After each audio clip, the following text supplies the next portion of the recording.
Bonjour, nous sommes Jean et Pierre Dietrich du domaine Aquilée. Jean est œnologue et s'occupe de la vinification de nos vins. Pour ma part, je m'occupe de la commercialisation du coup de nos produits.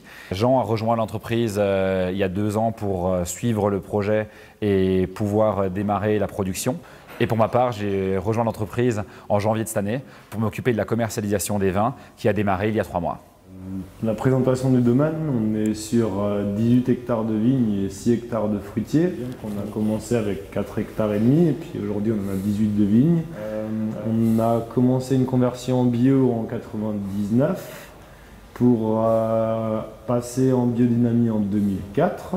Jusqu'en 2015, on était apporteur de raisins coopérateurs et à partir de 2016, on a décidé de changer, on a décidé de devenir indépendant pour maîtriser le processus du début à la fin parce que c'était important pour nous de produire des raisins de grande qualité et de maîtriser aussi tout le processus de vinification et de commercialisation.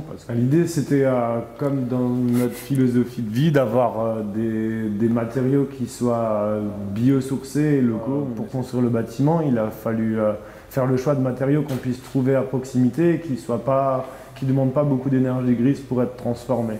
Donc c'était des matériaux très simples comme de la paille, de la chaux, du sable, du bois. Une paille qui vient d'Alsace, de Geispolsheim. On a de la chaux et du sable qui viennent respectivement d'Allenheim et de Sélestat.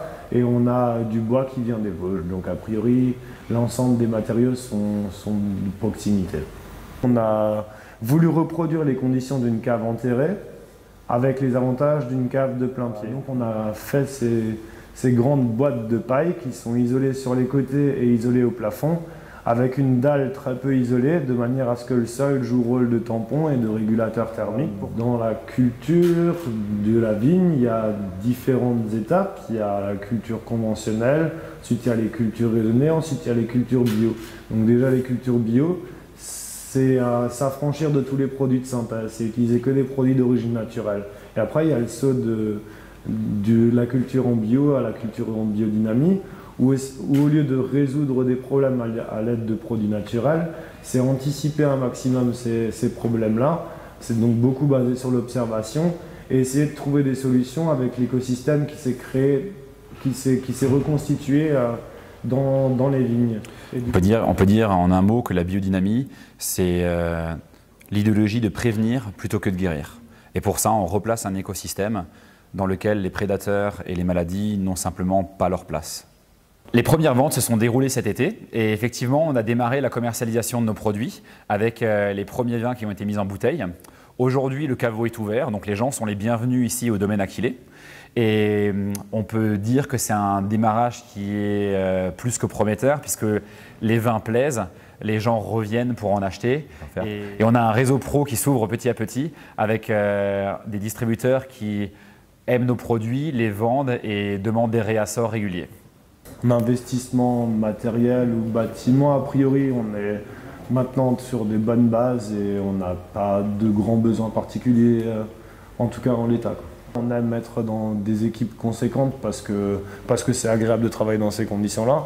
Donc je pense qu'en ressources humaines, on va avoir besoin rapidement d'embaucher du monde, et ce qui est plutôt bon signe. Si demain on a besoin d'agrandir la gamme, par exemple, il est possible si on a l'opportunité d'acheter des parcelles avec des sols qui sont vraiment particuliers et que ça a un aspect et un intérêt qualitatif, on sait qu'on pourra venir voir notre banque pour faire ces investissements-là. Que ce soit sur la construction du bâtiment, la vinification ou la commercialisation, on essaye et on nous a souvent dit qu'on était ici un terreau de nouvelles idées et de nouvelles pratiques. On n'a pas la prétention d'inspirer les autres viticulteurs ou d'inspirer les autres entreprises. Par contre, on a vraiment la volonté qu'un maximum de gens puissent aujourd'hui commencer à travailler en biodynamie et aussi puissent faire des bâtiments passifs avec des constructions en paille parce que comme on le voit ici, c'est quelque chose qui est faisable. Depuis l'histoire du début de l'entreprise, en fait, le Crédit Mutuel s'est inscrit avec nous dans chacun des bons qu'a fait la boîte. On a une entreprise qui a grandi très rapidement. en termes de surface. Et pour ça, on a dû emprunter et donc on a été suivi par le Crédit Mutuel. On va dire que tous les 5 ans, on vient voir le Crédit Mutuel avec un nouveau grand projet et qu'à chaque fois, on est suivi. C'est un partenaire qu'on a depuis très longtemps et qu'on compte bien garder dans l'avenir parce qu'ils nous ont quand même financé un projet qui est l'équivalent de 5 fois notre chiffre d'affaires et il n'y a pas beaucoup de banques qui auraient suivi pour nous financer dans ce type de risque.